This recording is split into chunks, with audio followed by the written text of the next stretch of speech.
there's a lot of Epstein stuff coming out, and it looks like your kind of prediction was very fortuitous. What do you make of the British government saying we have to fight migrants? The best way to fight migrants is with national ID. Do you share some of the same kind of skepticism about J.D. Vance? Or are you someone that sees Bitcoin as a freedom asset, or do you see it more as like a track, trace, and database asset? Let's make you president. We're going to put you, Luke, in the Oval Office. You have to decentralize. We're a prisoner of the economic model. I was invited to have lunch with aliens, and I turned it down. I thought it was a setup. And with aliens? They actually said aliens? Whatever those UFOs flying around the planet are, they're using these kinds of technologies. The civilization we're part of is interacting with one or more civilizations that are more technologically advanced than us. We have Jared Kushner saying he's going to be the last generation to not live forever or the first to live forever. Thank you so much, Catherine Austin Fitts, for joining us here today. I know I've been a huge fan of your work for an extremely long time. You've definitely been hitting the nail on the head here for an extremely long time here, as of course you have worked within government and seen a lot, especially at HUD. You're also doing a lot of really incredible work at Solari, Solari Report. We have those links. We have the articles that you sent us here. But I think the first question that I really wanted to delve into and kind of get into is your interview from August 2025, where you talked about the report card that you would give Donald Trump on how he put in the control grid, and the fact that at the end of the year they might try to get rid of him with the Epstein stuff. We're at the end of the year. There's a lot of Epstein stuff coming out, and it looks like your kind of prediction was very fortuitous and was very correct. Do you have any? But I'm not sure I'm correct about this. Because we're watching the Washington drip, and there's no doubt that Trump is getting hurt by that drip. If you look at his disapproval ratings, it's down again this week. So that is definitely happening. Whether or not they take him out yet, I can't. It's a guess. Yeah, that's been my argument, because as soon as this whole Epstein scandal came out, a lot of right-wing personalities were saying it's just going to blow over. It's not a major issue. Don't worry about it. I'm like, you don't understand how politics works. Like, you don't understand the things that are happening behind the scenes, especially with the kind of intel agencies and how they play out a lot of these things in the long run. And it's definitely been something that I think Trump has handled extremely incorrectly. Whoever is advising him, I think they're advising him incorrectly. But I think, the criticisms you make, especially about the surveillance grid, are right on the money, especially when it comes to artificial intelligence. There was just an announcement by Apple that you will now have your digital ID on your iPhone, with me responding, no. Please, I do not want this. As they're like, yeah, don't worry. It's just a digital passport on your phone. It's so convenient. It's so easy. And I'm like, this is leading us towards a pathway of just total information awareness, surveillance grid, cattle into the slaughter, in my own personal opinion. Do you see it the same way, or do you have a different take on it? So I think, both sides of the uniparty have been steadily building the control grid, but there's no doubt since the Trump administration came in, they have been steadily building the control grid. We expect the Clarity Act to pass before Thanksgiving. The Genius Act is passed.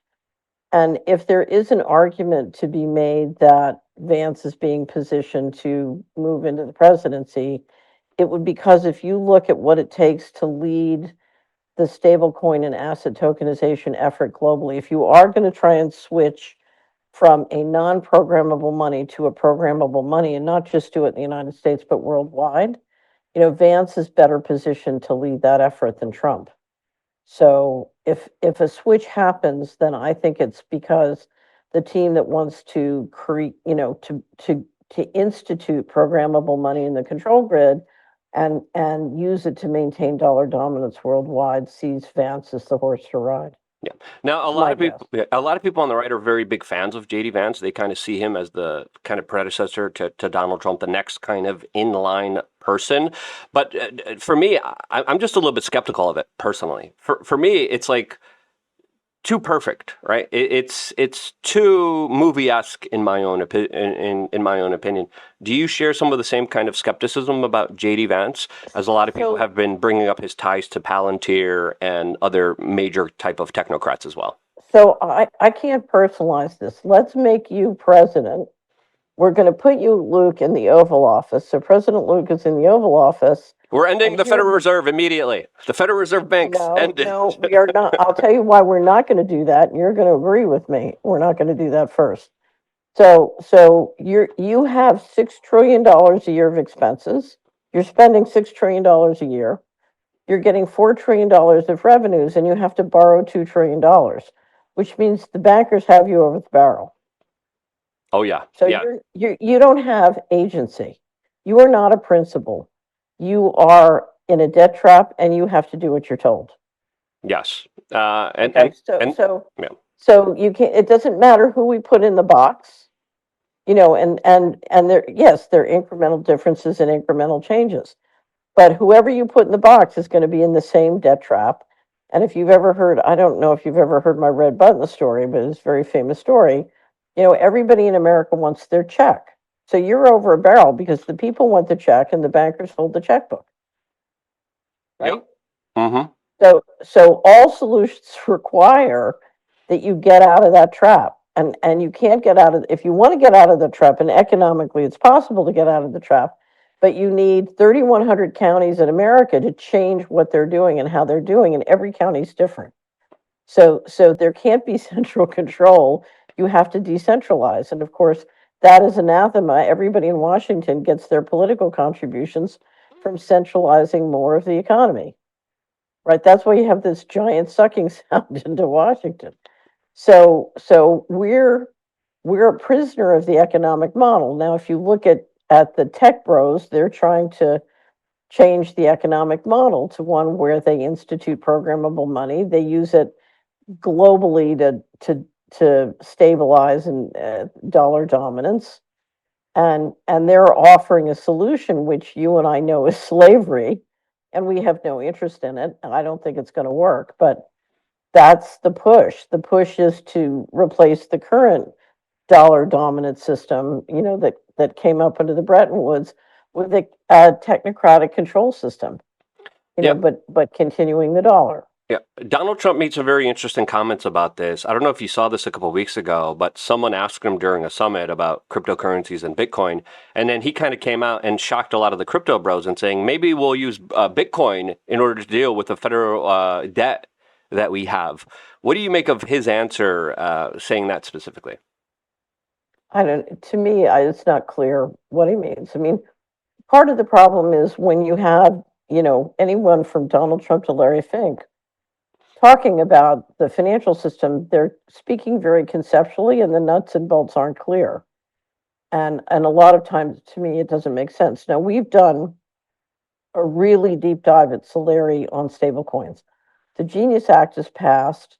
The Secretary of Treasury has been very clear about what they're up to. And so we can put together a very detailed map of what stablecoins are doing and how they want to use them. And so that's clear. But when Trump talks about how they're going to use Bitcoin, how they're going to use asset tokenization, it's not at all clear. And there are several possibilities. And we've talked to, Mark Goodwin's been doing a series called Digital Money and Digital Assets on the Solari Report. And Mark, he just did one with Whitney, and then I've done one with him. But we talk about the possibilities of how they might use Bitcoin, but it's very fluid, and it's not clear. One possibility is they run it up to 700,000, is Larry Fink's number. Other people have said 1 million, and try and use it as a way of essentially debasing the debt. But I think it could just be a pump and dump. They can take it back down to zero because there's no economic value behind Bitcoin. It's simply just right now it's just an asset pump and dump. Yeah, but the money behind it is all political, and as soon as the political winds change, it can go to zero. So the question is that I think they're going to try and run it up, but then after they run it up, are they going to dump it or keep it?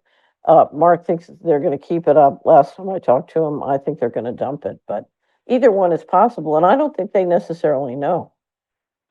That's a good kind of answer here, because a lot of people are speculating and they're saying, yes, Bitcoin's gonna be dumped. It's gonna go to zero next year, and other people are saying no, it's gonna go to the moon. And it's a lot of kind of wild west type of markets where I think it's very difficult to kind of even understand. And as you said, politically, depending on where the winds shift, there's a lot of dependent on it. As of course, Bitcoin now has been very kind of associated with the stock market. Recently, it hasn't been. Now it has been. Previously, before it hasn't. It kind of came out as this kind of libertarian tool that has helped a lot of freedom-minded individuals in the beginning.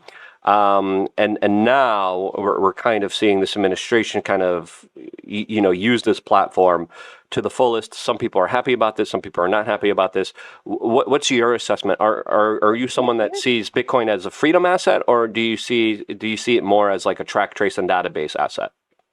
So here's what's important to understand: what the leadership, what the central bankers want is to implement programmable money. So they start, and by programmable money, I mean that's money that can be connected up to a social credit system and can be used to set a set of rules and incentives for you as an individual and use that to manage and control you. Okay. So it's no longer your money, it's their money, and they can set and change the rules regularly, including instituting taxation without representation. And literally the bankers can then assume control of fiscal policy because you don't need representation anymore. You're under complete central digital control. Now, this only works if you have an all digital system with a high quality digital ID and programmable money. So the first push was to get central bank digital currency, where the central banks in all 190 plus countries around the world issue the programmable money. That ran into a lot of problems and obstacles. And what has happened in the US is the US central bank and Treasury have backed off and said, no, we're going to allow the companies that own the central banks, as well as some other companies, to issue dollar denominated stable coins.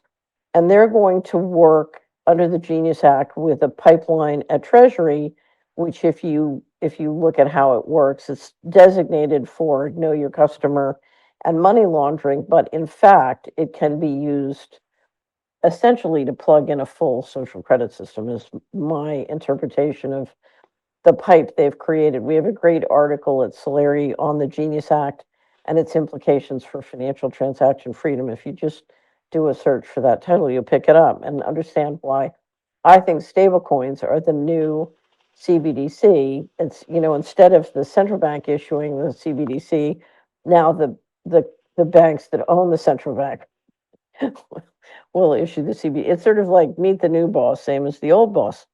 But what is programmable money? Programmable money is no longer a currency, or really money as you and I know it, Luke. It's a set of rules that controls where you can go. It can institute spatial control. It can institute what you can buy, when you can buy it, where you can buy it. If they want you only eating lab grown meat, you can't buy real meat.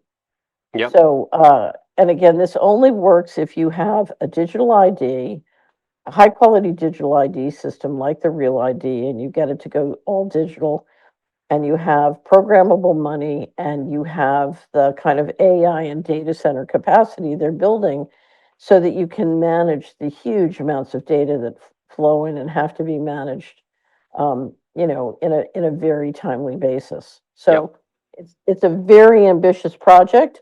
And if you look at the United States, certainly, we are doing huge environmental damage, expending enormous resources to build this monstrosity. And I think for most Americans who've grown up under the blessings of relative human liberty, it's frightening. Now, let's go back to programmable money. All, all financial products are simply a tool, like a hammer. And a hammer, you can use a hammer to build a house, and you can use a hammer to hit somebody over the head. So there's not anything intrinsically freedom loving or freedom hating about programmable money. It's how you use it. And we don't have a financial problem, we have a governance problem.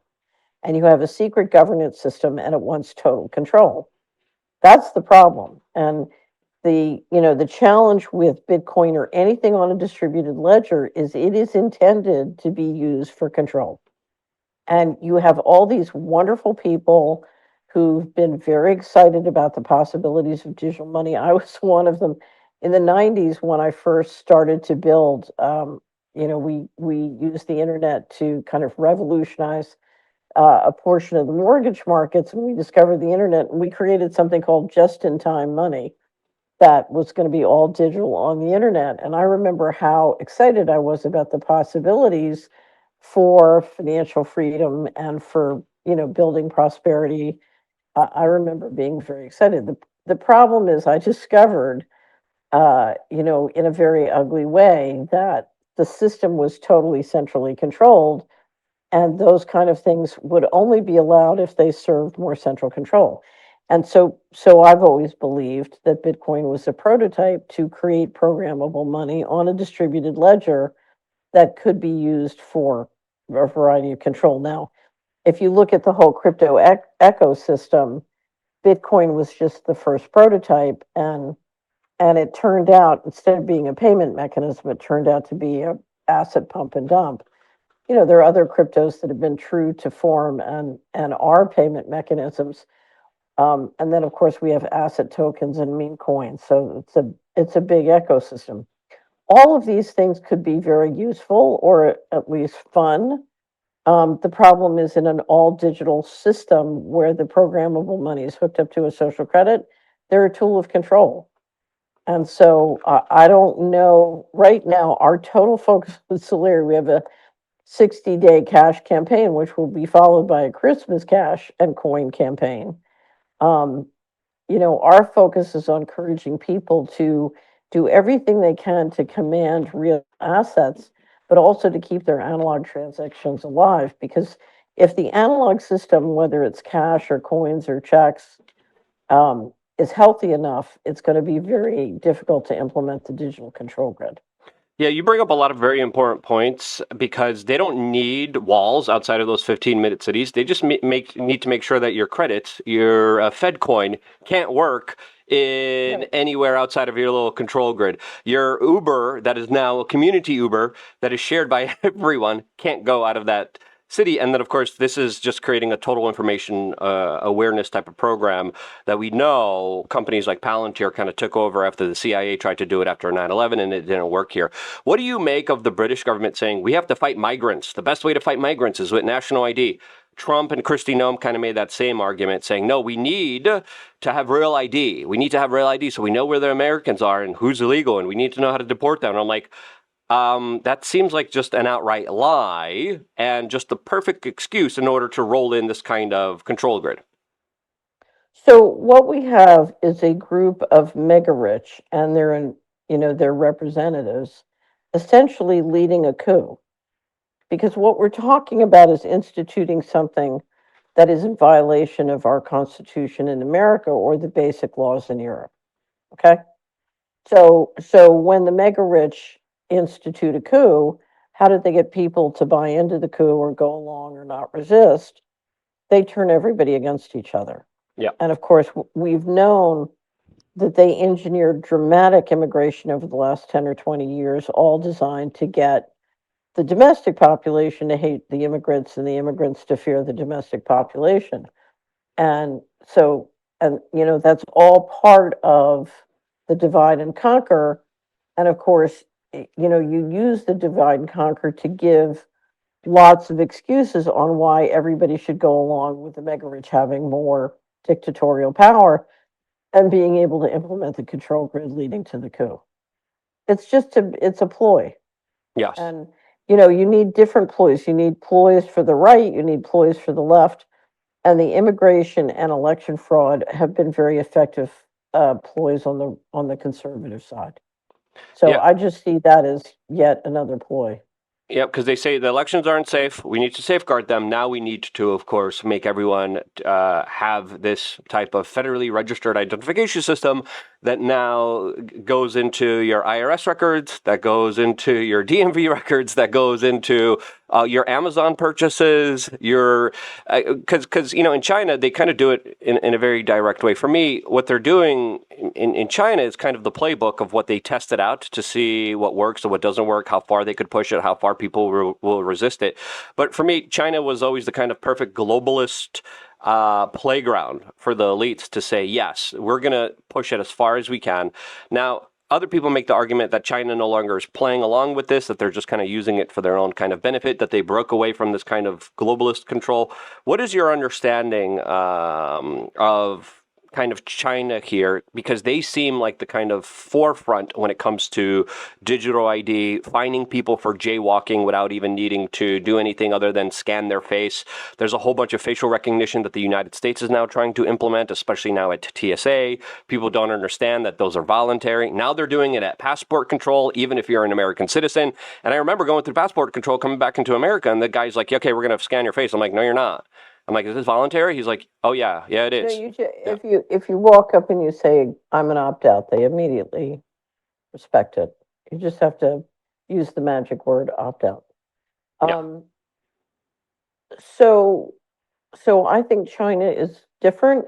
I get very mixed reports on how ubiquitous the social credit system is. China's very digitized. And you know, some of that digitization is not is used effectively. If you look at what it takes to sort of navigate, get on the train, pick something up in the train station, you know, it in that sense it's working well. I think China is a great example of why tyranny doesn't work.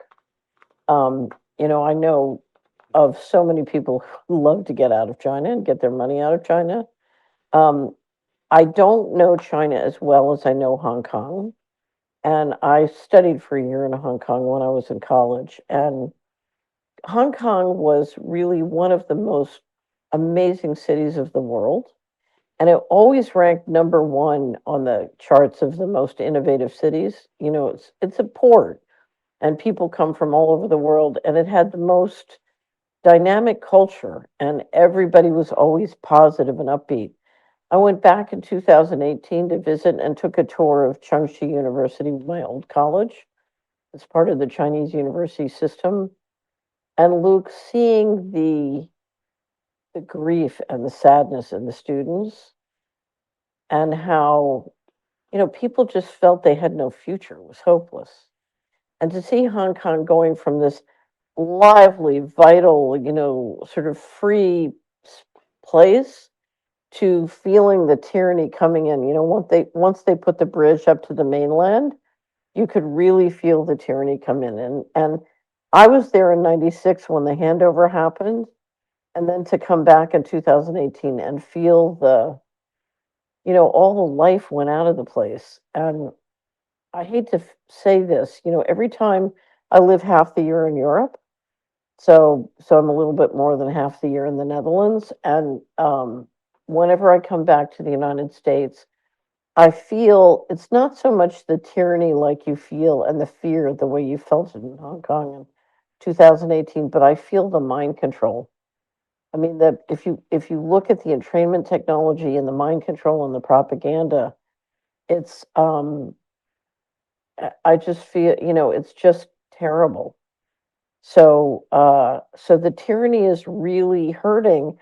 And one of the things I understand that many people don't have the opportunity to understand, because I built software tools that would allow me to look at all the federal money and credit on a place-based basis in the '90s, and I was able to simulate what could happen to the economy if we just allowed things to work based on economic optimization instead of central control.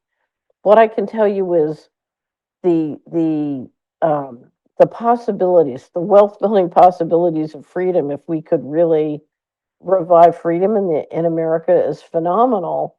Now, the unfortunate thing is, in many countries, you see them forcing people into programmable money with sticks, Here, they're promising huge and hideous profits.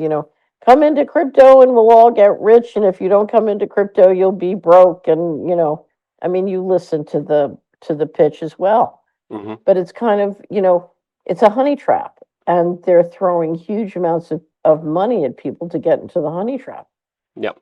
Now, I remember I was in Hong Kong and I was there throughout the years when the protests were there and they started to ramp Mhm. up and become more and more serious. I was there on the ground reporting, getting tear gassed with all the people getting tear gassed, Right. reporting the situation. And I share some of those same kind of sentiments since I was there on the ground speaking to people doing on the ground reporting. And it was a sight to see, to say the least here. But I think you make a good kind of nuanced point because, humanity doesn't really progress with top-down control. It progresses when it has a lot of liberty, when it has a lot of privacy, when it has a lot of freedom, when it has a lot of ability to actually transact in a way where the kind of real free market, because I don't think we live under a free market. I think we live with communism for the super rich and everyone else just gets kind of screwed over, especially now with the donor class being as powerful as they are here. But I kind Oh, of, yeah. I don't think it's communism I think it's the sheriff of Nottingham for the rich. I mean, it's plunder. Did you ever see those old TV shows where they give somebody a shopping basket and anything they can get in the basket in 4 minutes they get to keep? Oh yeah, I remember So those they're all on running Married around with yeah, Children. Yeah, yeah, yeah. right. And so it's kind of like a global sweepstakes where the billionaires are literally cooperating to take as much as they possibly Yeah. can. Yeah. It's like plunder. I made the argument that it's like the Titanic sinking and they're just stealing all the silverware and getting on their speedboats while everyone else is stuck on the Titanic. That's usually a reference I make. But I wanted to ask you, I mean, it is kind of universally true that humanity progresses under freedom and it regresses under top-down control. What do you think is going on here in the minds of these kind of individuals? Because there's multiple ways to kind of understand this. Some people take the religious route and talk about how there's always a demonic force of powerful individuals that want to subjugate, control, and rule the entire world.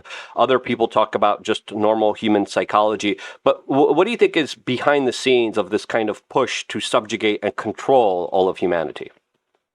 So I think you have a couple of things happening at the same time. First of all, we have legacy systems that um, are very into central power. And, like the City of London or like the Vatican, and they are enormous investment syndicates, and digital technology is changing everything and giving them the ability to centralize ownership and control even more, but it's also threatening them. So they're trying to evolve their models and use the digital technology to extend their power system sort of into the next series of generations. Every 80 to 120 years, the central bankers go through a reset. And what's interesting, we are in a reset. They reviewed a reset plan in 2019, the Going Direct Reset. You can read all about it, Solari report. So we are in one of those 80 to 120-year major resets. This time, though, instead of just evolving the currency, we're looking at using new technology essentially to end currency at the retail level, is what they're talking about doing, and instituting technocracy. So this is a major, major change. And if you go back to the 90s, and I have an online book called Dylan Reed and the Aristocracy of Stock Profits, where I talk about this, we knew we had to change the model. So we knew we were coming into a reset. And the question was, you can do what I call a building wealth reset, where you decentralize a lot of economic power and let free markets really happen to the more than they do now. Or you could go to complete control, and I think they chose complete control. The question, of course, you asked, the right question is why. One of my questions, and it's unanswered, is what does geophysical risks have to do with this? Because I do think they are concerned about geophysical risks. And of course, if you come to Solari, we have 4 times a year, we do a section in our news roundup called Unanswered Questions. It's part of News Trends and Stories that we do quarterly and then annually.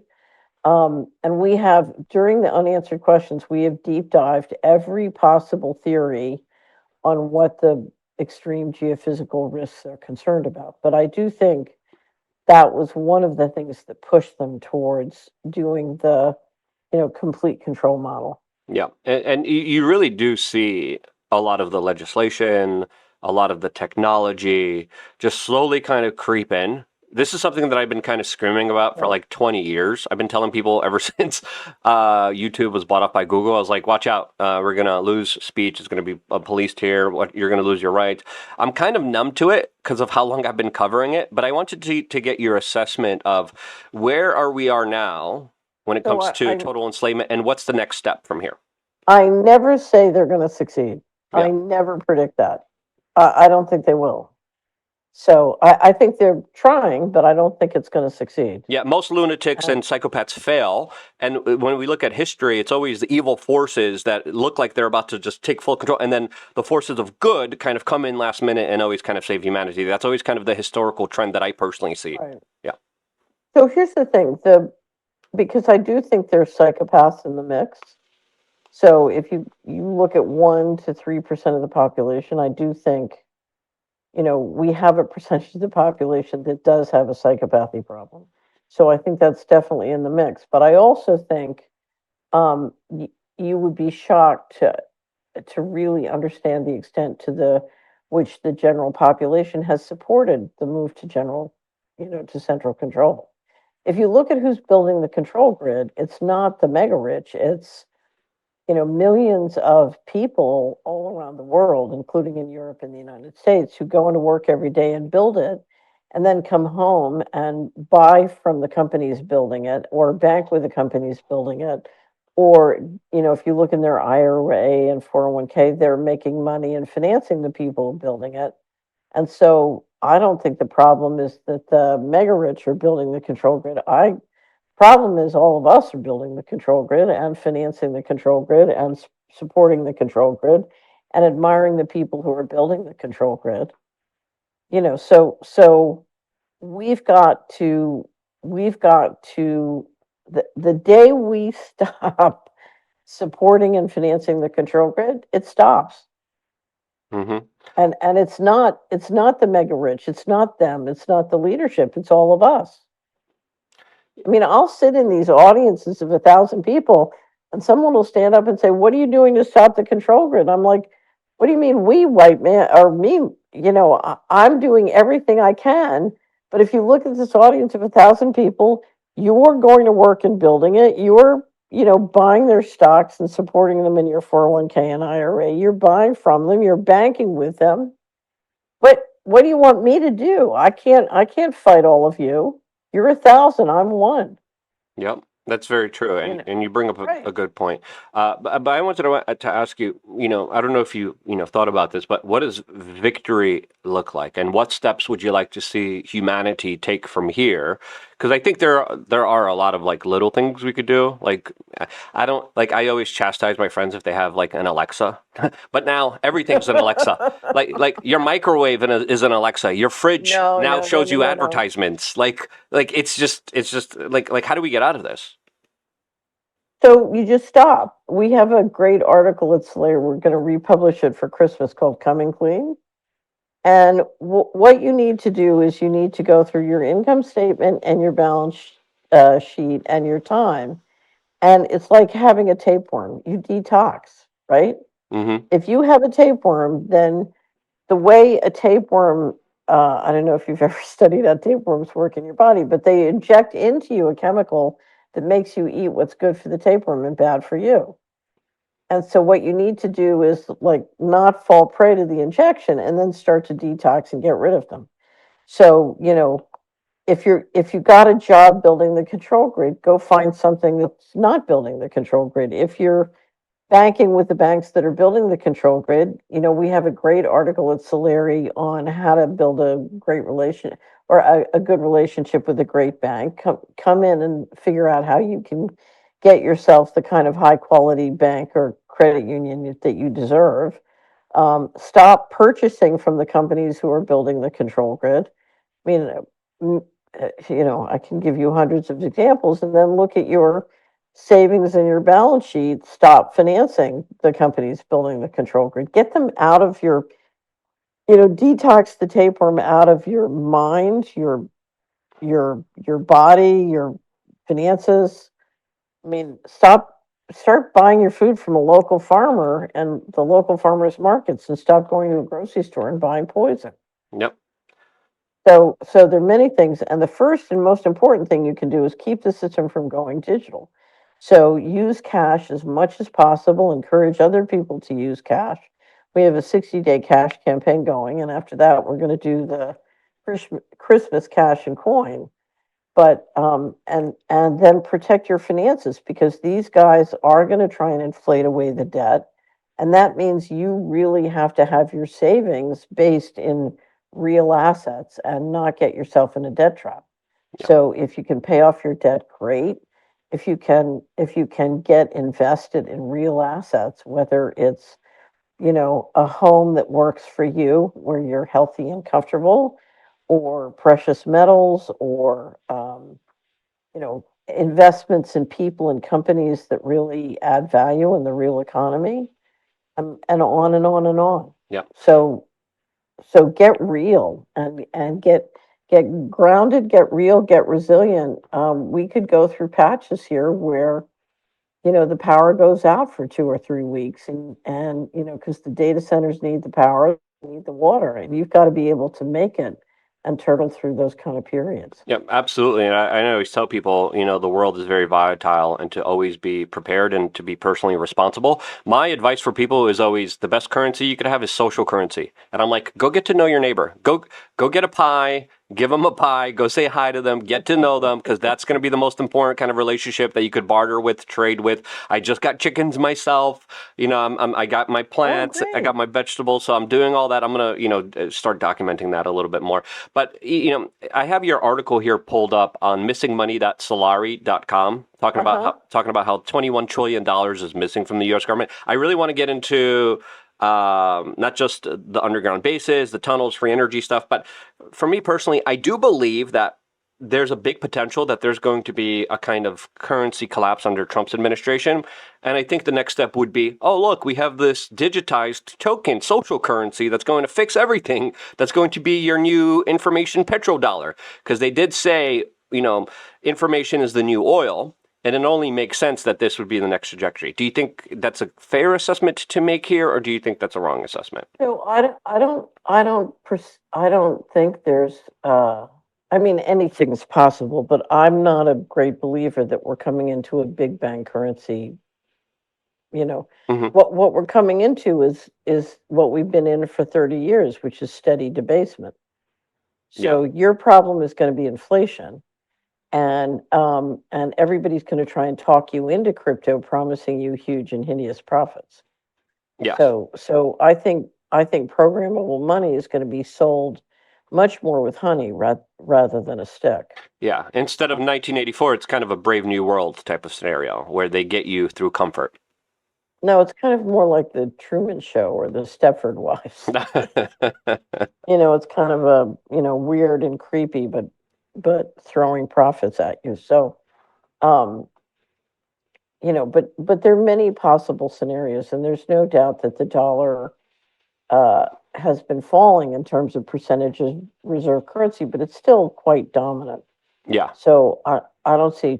To me, your bigger risk is going to be inflation, and then a serious deflationary scenario, including war. So if you look at everything Trump's doing to start wars around the world, we could change the Defense Department's name to Department of War, and it's made very clear he wants to go to war. And if you look at where we're positioning troops or doing things actively, we're talking about many different wars around the world. Now, here's the question: is if you want to lose, attack on too many fronts at once. Mm-hmm. So the question is Trump literally trying to destroy the current system? The administration apparently has talked about dropping military in to control the elections in 2026. That's a coup. Yeah. And if you look at what they're doing in the military now, I would say they're violating the Constitution. And there's more than a few judges who at this point have agreed with me. So the question is, are they engineering a coup? And could forcing us onto programmable money be part of that coup? Now, one of the things I'm going to say is it's very important not to say you want to shut down the Fed, because there's $21 trillion missing. It left through the Fed pipes. And if you shut down the Fed, it means they get to keep the money and there's no way to get it back. Yeah. Whereas if you audit the DOD and Treasury and HUD accounts at the Fed, and then you can assert determined liability and you can recapture those assets. And you could be like, So, where's our money? Where did it go? right. Where's the money? Where did it go? And I, for one, I would audit all those accounts at the Fed, at the New York Fed, and I would figure out where the money went and I'd get it back. Yeah. Now, I remember asking Ben Bernanke when he was chairman of the Federal Reserve, specifically, I was like, tell me about these secret banker bailouts that you guys are doing. This was right after the 2008 housing market kind of scandal that I think just financially ruined a whole bunch of people. But I was like, tell me about the secret bailouts you guys are doing to foreign banks. He got so angry, he literally tried to rip away the microphone away from my hand. He obviously didn't say anything, and I was like, okay, let's talk about Bilderberg and your participation in that secret society. He didn't like that question either, and then security literally picked me up and dragged me out of the room. But I know I saw conversations with you talking about how potentially some of that money could have been used for underground facilities. Have you gotten any updates about that particularly, especially when it comes to the topic of free energy? So I think there are many different ways that money was used. The reason that the underground bases got such headlines is I had a colleague, not a close colleague, but a sort of distant colleague, who was insistent that I was underestimating how much money had gone to the underground bases. And they insisted that it was, a meaningful piece. And so one of the researchers in the Solari Network and I had spent several years estimating out how many underground bases that were in the country and what they might have cost to build and maintain. And we did that just to try and figure out, if what percentage of the money could it be, and it would only be a portion. I don't think it was as significant. Essentially what you're doing is you're saying the current system doesn't work. We're going to start a new system and we're going to suck out and move as much money as we can into the new system. We'll just run up the debt in the old system and then we'll move the money over into a new system. And that new system, among other things, needs facilities that are not, accessible to the public. And so you build some of them underground. And after 9/11, with the Patriot Act, the building of national security facilities was explosive, and a lot of that you could do on budget once 9/11 started. Yeah. So I do think there are a lot of underground facilities, and I do think they've invested a fair amount of money, but I think that's only a portion, and I wouldn't necessarily say it was a huge portion. Yeah. Well, I think it just makes sense also on a surface level with how unpredictable with a lot of the threats that they would think of a backup plan. And if they would have a backup plan, they wouldn't want to tell anyone and they wouldn't want people knowing exactly where it is as well. Since, of course, their backup plan, if there was potentially, a solar flare or a war, would already be kind of exposed to everyone as well. So I think, it does make sense that they would. Remember, if you're in charge of running things, or you think that you're in charge of running things, then it's your responsibility to be able to have things continue even in the worst case. Yeah. So just because you have something for the worst case doesn't mean that the worst case is a fait accompli. Exactly. Yeah, that's very true here. I wanted to ask you about what are your thoughts on a lot of the kind of UAPs that have been kind of showing up here? Because they showed up over in New Jersey last year. The government didn't really give us an answer on that. They previously showed up in Japan. They're now in Europe. A lot of people are saying that this potentially could be advanced tech. And there's conversations about this type of UAP activity being very different than normal drones are, being able to stay up in the ground longer, being over nuclear facilities. Do you think that this is something that might be out of our world or something that might be potentially advanced technology? So I've off and on in 1998, a group of people in the Navy tried to persuade me that aliens exist and live among us. And in fact, I was invited to have lunch with aliens, and I turned it down. I thought it was a setup. And with aliens, they actually said aliens. Yeah, they. I was working on a project, and I said, I don't understand what the goal. It was a strategic plan for the Navy, and I said, I'm not clear what the goal is. And the guy said, who was leading it, said, um, the Navy wants to know what it means to their operations if the American people when the American people realize that aliens exist and live among us. And I said, well, I don't know that. I don't know that aliens exist and live among us.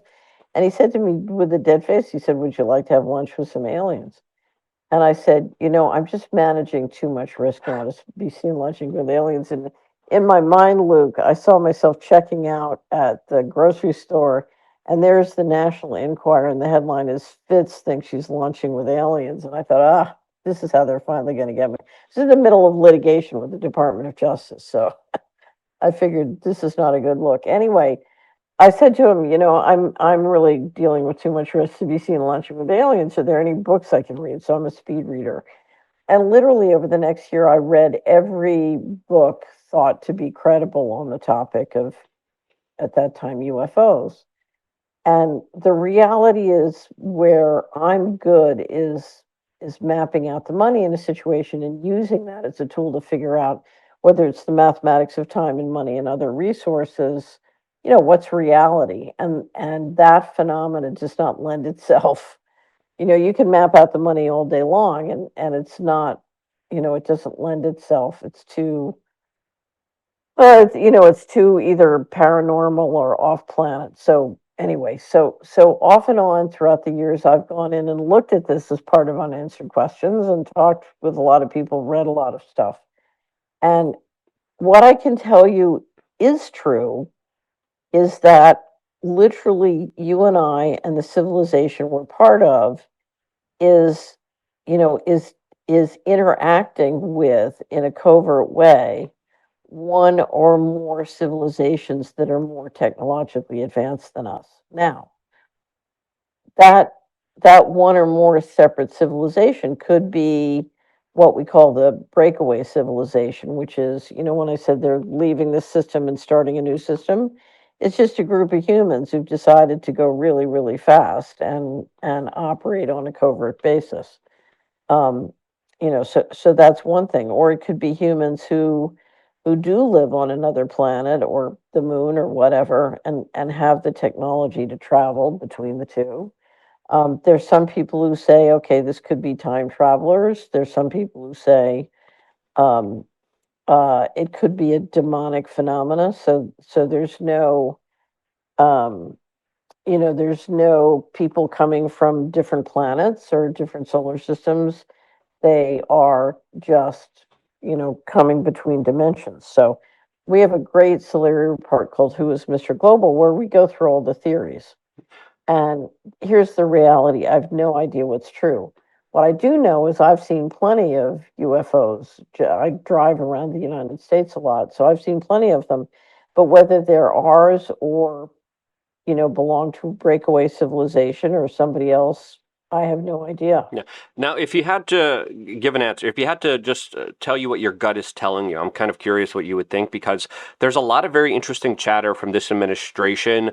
They bring up the book of Enoch and they talk about angels and demons, and we see that from Congresswoman Anna Paulina Luna. I had a conversation with Tucker Carlson about this, and he believes that there are interdimensional beings. And I had a big dinner with him, and then we did a whole presentation at the GPUSA stage together, and I made sure to get into this particular topic. topic, and he came out and said that there's interdimensional beings that are working with the U.S. government. It seems like what they told you kind of corroborated that. For me, I would be skeptical because I would be like, they're just going to dress someone up just to mess with me to make me look crazy, so I lose my reputation. But that would be my thinking. But at the same time, I'd be like, whatever, let's meet with the aliens. I'm a Christian, and so I have dealt with what I would call angels and demons. Those are if you look at angels and demons, those are interdimensional intelligence. Yeah. So, I can't, I have no personal experience other than I have, in a very indirect way, come in contact with elites who I say are practicing and dabbling in occult practices in a way that I think is very unhealthy. Yep, absolutely. And when we look at Right. a lot of the elites and their kind of secret societies and the stuff that they do, it does dabble in a lot of the occult and a lot of the kind of weird type of energetic. It's not just the elites. Yeah. It's throughout the society. And here's the thing, the corruption that we're experiencing is at all levels of society and from sea to shining sea. And that's the hard part of getting real change, because what you've got to do is you've got to find all the, I don't know, the people who want to go to the light, so you've got to find people who really are committed to alignment with the divine, and you've got to coordinate in a network. And that's what Solari is about, because we're about real solutions. And I think the control model is going to fail, and I want the building wealth plan to be ready to go and turtling along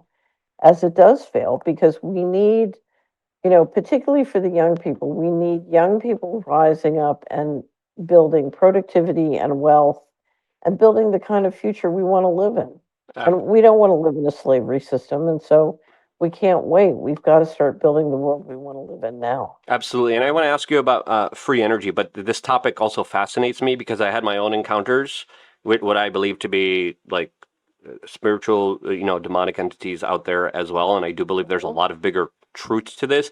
And there are a lot of stories and phenomenons. Every time someone brings up the name Jesus Christ, a lot of these type of like spiritual or kind of dreamlike states that people are in, a lot of the kind of creatures that are visiting them leave whenever you mention Jesus Christ. So there's also that phenomenon that's also reported a lot. Did you ever see that interview that James Delingpole did with a state facility psychiatrist? I have not, no. Oh, it's fascinating. It's a very fascinating guy. He went to a state psychiatric in the United States. So Delingpole's Brit. He's a Brit, but got a hold of this guy. And when he got there, the other doctors said, "Look, leave the paranoid schizophrenics alone. There's nothing you can do for him. Just give him drugs and leave him alone." But somehow this guy started talking to one of the paranoid schizophrenics, and one thing led to another. And what he discovered was, among other things, that if they would say the 23rd Psalm, the voices in their head that was driving them crazy would go away. And he finally concluded that they were demonically possessed. And one of the reasons the drugs worked is it just, so drugged them, it shut down the voices. But they were demons, and they were terrified of the 23rd Psalm. It was great. And so he had all these paranoid schizophrenics saying the 23rd Psalm all day long. Yeah, and that's a phenomenon that a lot of scientists can't really kind of explain why it particularly happens. And I've seen demonic possession myself previously. It is shocking as wild. People will think I'm crazy, but there is, I think, a bigger spiritual war out there. And for me, absolutely, yeah, and the way I kind of break it down is kind of the spirit of love, creativity, freedom, and then we have the spirit of being subjected, being controlled, being ruled over, and not having any type of kind of personal liberty. That's how I personally see it. I don't know if you mind sharing your kind of outlook. So I do believe that there is, the divine and demonic is both present. And I believe our souls are immortal, and what we do in this life counts. There's a great scene, one of my favorite movies, Gladiator, there's a great scene where he says, what we do echoes through eternity.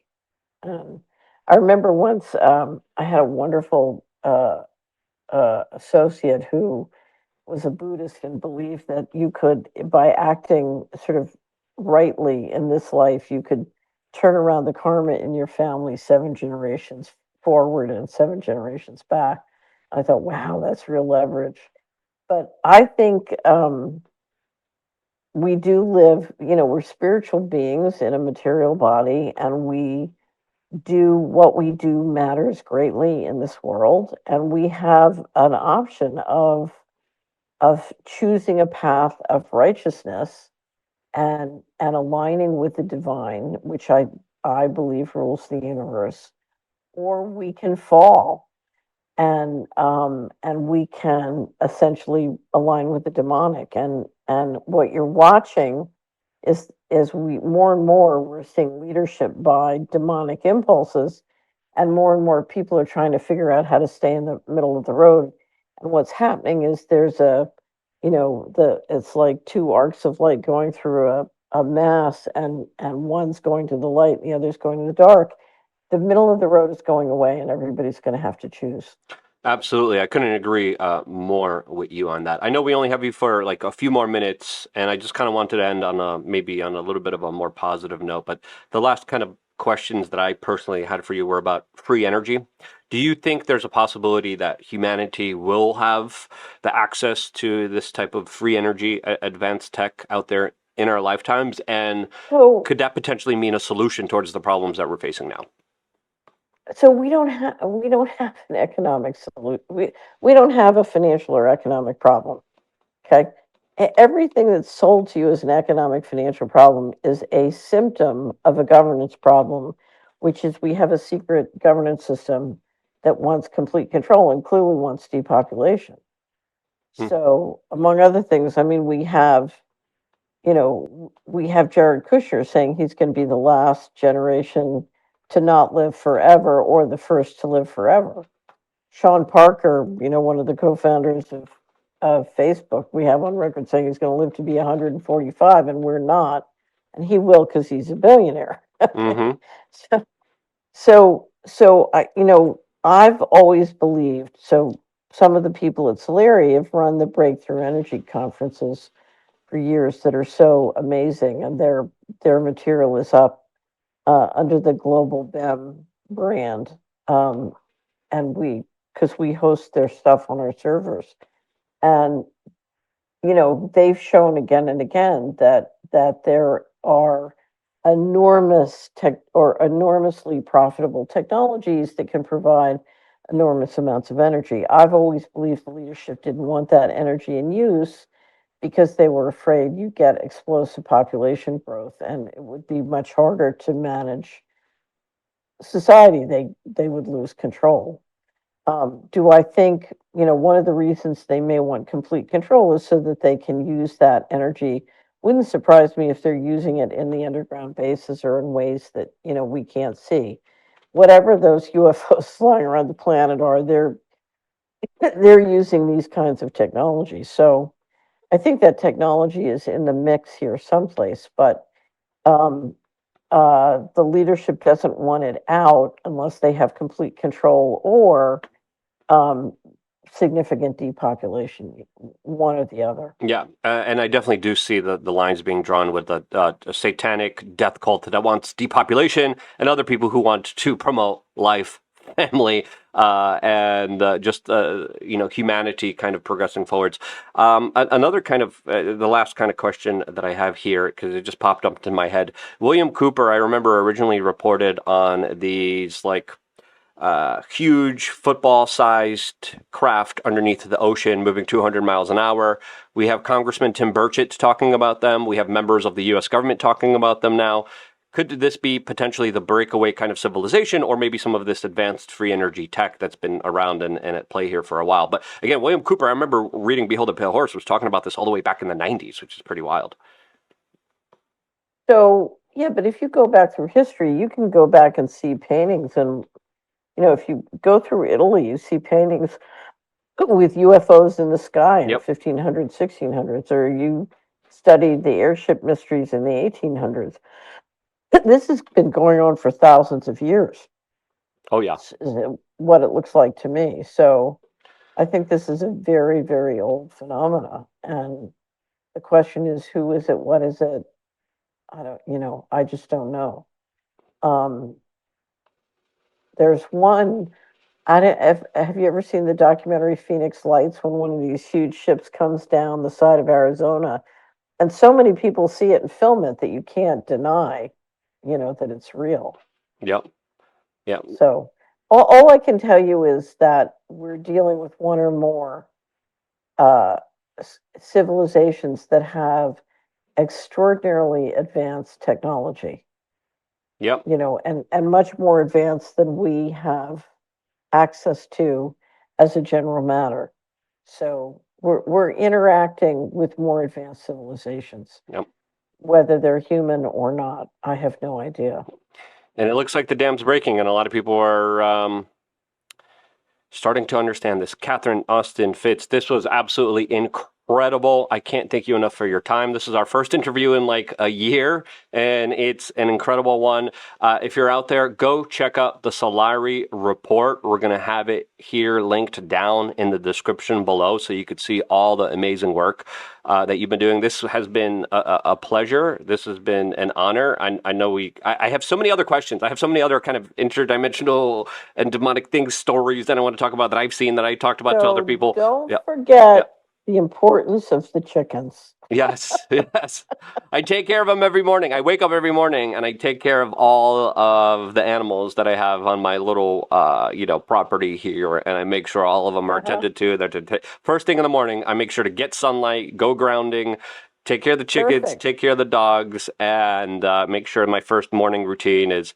I also now started to do a trampoline jump every morning just to get Wonderful. Do you have one of the little rebounders, yes, or you have a yes. big? Yeah. I have the little one. I have the little tiny one.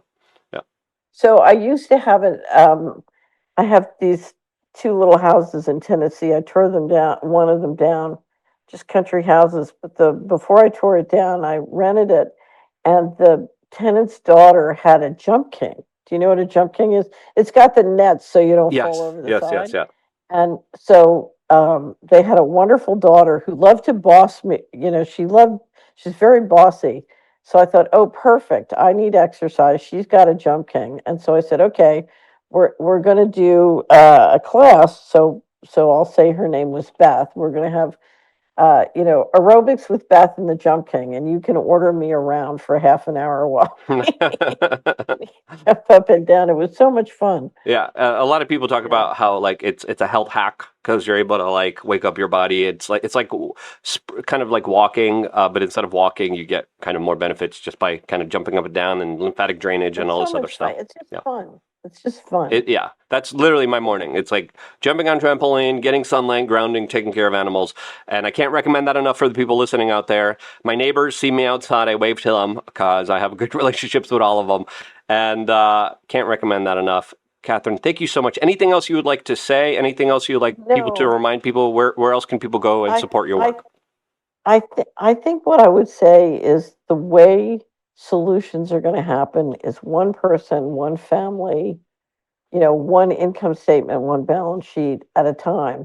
And one thing we can all do is we can keep the system from going all digital by basically every time we turn around, any way we can, promoting the analog, including using cash and coin or barter or whatever, but grow the analog. I walked in, I was in a great coffee shop in Salt Lake 2 weeks ago, and I walked in and they're playing 33 LPs. It was great. Nice.